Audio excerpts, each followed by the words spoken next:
સરકારે પાક નુકસાનીનું વળતર પેકેજ જાહેર ન કરતા સુરેન્દ્રનગરમાં ખેડૂતોએ સંમેલન યોજ્યું હતું। સડલા ગામે ખેડૂત સંમેલનમાં મોટી સંખ્યામાં ખેડૂતો ઉપસ્થિત રહ્યા હતા। ઓફિસમાં બેસી અને પાક નુકસાનીનો સર્વે થતો હોવાનો ખેડૂતોએ આક્ષેપ કર્યો છે। ખેડૂતોએ કપાસ, મગફળી, તલ અને બાગાયત પાકમાં સરગવો, તરબૂચ, દાડમ જેવા પાકોને નુકસાન પહોંચ્યું હતું।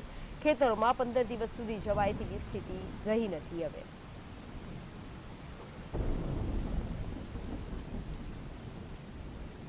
તમામ ખેડૂતો દ્વારા સાથે મળી અને ખેડૂત આગેવાનો દ્વારા એક નિર્ણય લેવામાં આવ્યો છે કે જો આવતી 4 તારીખ સુધીમાં એટલે કે 4/9/2024 સુધીમાં જો સરકાર સહાયની જાહેરાત કરે તો ઠીક છે, નહીતર પછી માત્ર સર્વેના નામે આજે જે નાટકો ચાલી રહ્યા છે એ નાટકો સરકાર બંધ કરે અને આવનાર 4 તારીખે મોટી સંખ્યામાં ખેડૂતો જિલ્લા ખેતીવાડી અધિકારીની કચેરી સુરેન્દ્રનગર ખાતે રજૂઆત કરવા પહોંચશે। આવો તમામ ખેડૂત આગેવાનો દ્વારા એક નિર્ણય લેવાયો છે। ત્યારે અમને જાણવા મળ્યું કે ખરેખર દરેક ખેડૂતના ખેતરે સર્વે કરવા માટે ટીમ જતી નથી।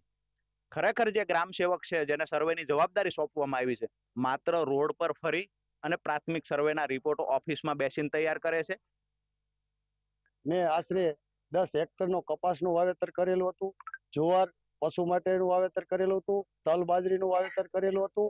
જે અત્યારે આ કુદરતે જે આપણને વરસાદ આમ સારો કહેવાય જે આપણને વરસાદ આપ્યો જેથી કરીને આપણા તલાવ સરોવર બધું ભરાણું, પણ જેના કારણે ખેડૂતોને તેલીબિયા પાક હોય, કપાસના પાક હોય કે પછી પશુનો ચારો હોય એના માટે એમાં વધારે ને વધારે ખેડૂતોને બહુ મોટું નુકસાન થયેલ છે।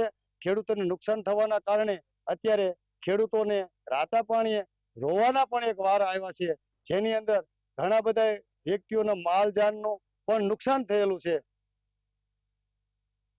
વધુ વિગતો સાથે સંવાદદાતા ફઝલ લાઈવ જોડાઈ ગયા છે। ફઝલ, જે રીતે સંમેલન યોજવામાં આવ્યું છે ને ખેડૂતોએ આક્ષેપ કર્યો છે કે જે ઓફિસોમાં બેસીને પાક નુકસાનીનો સર્વે હાથ ધરવામાં આવી રહ્યો છે, આવો આક્ષેપ પણ ખેડૂતો દ્વારા કરવામાં આવ્યો છે। 15 દિવસ સુધી જતા રહ્યા છે તો પણ સ્થિતિ હજુ તેવી ને તેવી છે। શું છે વધુ માહિતી? ખાસ કરીને સુરેન્દ્રનગર જિલ્લામાં જે 26 થી 29 ઓગસ્ટ સુધીમાં વરસાદ પડ્યો છે। સુરેન્દ્રનગર જિલ્લાના ચોટીલા, થાન, મૂળી, વઢવાણ પંથકમાં 20 ઇંચ કરતા પણ વધુ વરસાદ પડ્યો છે, જેને લઈને ખેડૂતોના ખેતરોમાં 2 થી 3 ફૂટ જેટલા પાણી ભરાઈ ગયા છે। કપાસ, તલ, ડાંગર, જુવાર અને મગફળી જેવા પાકોને વ્યાપક નુકસાન થયું છે। ત્યારે કૃષિ મંત્રી રાઘવજી પટેલ સુરેન્દ્રનગર ખાતે 29 ઓગસ્ટે આવ્યા હતા, સમગ્ર બાબતની સમીક્ષા કરી હતી, પરંતુ આજ દિન સુધી જે આર્થિક પેકેજ છે, નુકસાની અંગેના વળતર પેકેજ છે, ખેડૂતો માટે જાહેર નથી કરવામાં આવ્યા, જેને લઈને સુરેન્દ્રનગર જિલ્લાના ખેડૂતોમાં છે તે રોષ જોવા મળી રહ્યો છે। ત્યારે આ જ સંદર્ભે સુરેન્દ્રનગર જિલ્લાના મૂળી તાલુકાના સડલા ગામે ખેડૂતો દ્વારા સંમેલન યોજવામાં આવ્યું છે। જિલ્લાના ખેડૂતો ત્યાં એકત્રિત થયા છે, મોટી સંખ્યામાં ખેડૂતોએ એકત્રિત થઈ અને હવે આંદોલનનો માર્ગ અપનાવવા અંગેનો નિર્ણય કર્યો છે। બુધવારે સવારે સુરેન્દ્રનગરની માળોદ ચોકડીથી લઈ અને ખેતીવાડી ઓફિસ જ્યાં આવેલી છે ત્યાં સુધી ખેડૂતો ટ્રેક્ટર લઈ અને રેલી યોજવાના છે। વિવિધ જે પાકોને નુકસાન થયું છે તેના નમૂના ખેતીવાડી અધિકારીને સોંપવાના છે અને આ અંગે પાક વળતર અને પાક નુકસાની અંગેની જે પેકેજ જાહેર કરવામાં નથી આવ્યું, જેને લઈને ખેડૂતો વિરોધ નોંધાવવાના છે। ઉલ્લેખનીય છે કે સુરેન્દ્રનગર જિલ્લાના ખેડૂતો દ્વારા એવું પણ આક્ષેપ કરવામાં આવ્યો છે કે હાલ જે સર્વે ચાલી રહ્યો છે, નુકસાન અંગેનો સર્વે ચાલી રહ્યો છે, તે અધિકારીઓ અને ગ્રામ સેવક હોય કે તલાટી હોય, તમામ ટીમો ઓફિસમાં બેસી અને આ સર્વે કરતા હોવાનો ખેડૂતોનો આક્ષેપ છે। ખેડૂતોના ખેતર સુધી આ ટીમો નથી જતી અને માત્ર કાગળ ઉપર સર્વે કામગીરી હાથ ધરવામાં આવતી હોવાનો ખેડૂતો દ્વારા આક્ષેપ કરવામાં આવ્યો છે। હજુ પણ 15 દિવસ સુધી ખેડૂતોના ખેતરોમાં પાણી સુકાય તેવી પરિસ્થિતિ નથી। ચોટીલા, મૂળી અને થાન પંથકમાં સૌથી વધુ નુકસાન છે। ત્યારે હવે સરકાર દ્વારા પણ હજુ સુધી કોઈ આર્થિક પેકેજ જાહેર ન કરવામાં આવતા ખેડૂતોએ સંમેલન યોજી અને બુધવારથી આંદોલન શરૂ કરવા અંગેનો નિર્ણય છે તે કરવામાં આવ્યો છે। જી ફઝલ, જે રીતે સર્વે હાથ ધરવામાં આવી રહ્યો છે, ખેડૂતોમાં નારાજગી છે, આ સાથે સંમેલન યોજ્યું, બુધવારથી આંદોલનની તૈયારીઓ પણ કરી દેવામાં આવી છે। આ પહેલા કોઈ જગ્યાએ પત્ર લખીને રજૂઆત કરવામાં આવી છે, કોઈ ધારાસભ્ય સાથે વાત કરવામાં આવી છે, અને જો કરવામાં આવી છે તો તે લોકો તરફથી કેવું વલણ દર્શાવવામાં આવ્યું છે?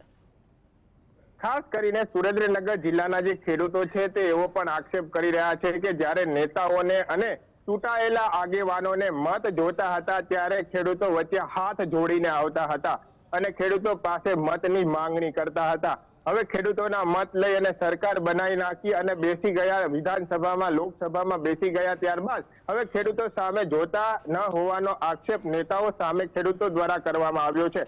ખાસ કરીને સુરેન્દ્રનગર જિલ્લાના 2 ધારાસભ્યો દ્વારા સરકારને પત્ર લખવામાં આવ્યો છે. ભાજપના જ 2 ધારાસભ્ય, એક પાટડી ધારાસભ્ય પીકે પરમાર અને ધ્રાંગધ્રા ધારાસભ્ય પ્રકાશ વરમોરાએ સરકારને પત્ર લખી અને સંતોષ અનુભવી રહ્યા છે, પરંતુ ખેડૂતોની જે વ્યથા છે તે જાણવા માટે કોઈ નેતાઓ હજુ સુધી પહોંચ્યા નથી.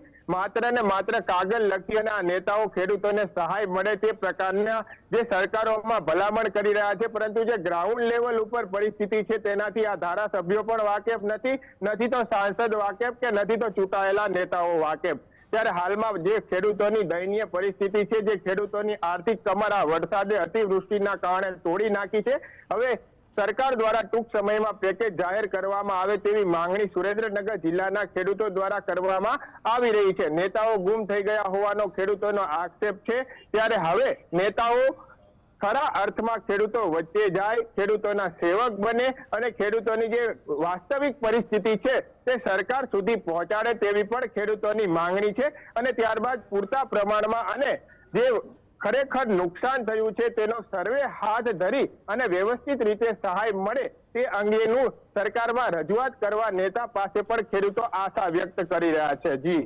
જી ફસલ છોડાઈ સમગ્ર માહિતી આપવા બદલ આપ